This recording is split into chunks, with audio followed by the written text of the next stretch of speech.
Hello guys, for today's lesson, evaluate the following functions at x is equals to negative 2. Letter A, f of x is equals to negative 3. So f of negative 2 is equals to, substitute the value of x.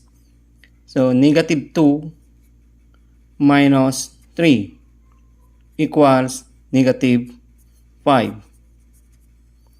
Letter B, g of x is equals to x cubed minus 2x plus 5. G of negative 2 is equals to, substitute the value of x, so that is negative 2 cubed minus 2 times negative 2 plus 5 equals negative 2 cubed is negative 8.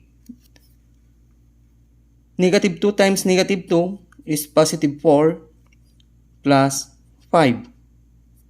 So equals negative 8 plus 4 is negative 4 plus 5 is 1. C, h of x is equals to the cube root of x squared plus x plus 3. So h of negative 2 is equals to the cube root of negative 2 square plus negative 2 plus 3 equals to the cube root of negative 2 times negative 2 is positive 4. Positive times negative 2 is negative 2 plus 3 equals the cube root of 4 minus 2 is 2 plus 3 is 5. So this is the answer, cube root of 5.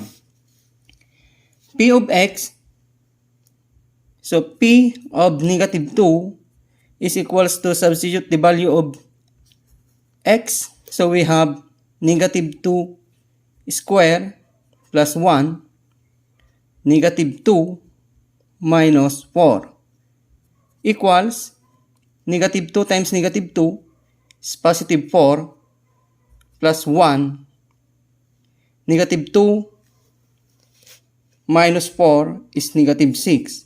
So that is equals to negative 5 over 6. Letter E, cube x is equals to the absolute value of x minus 2.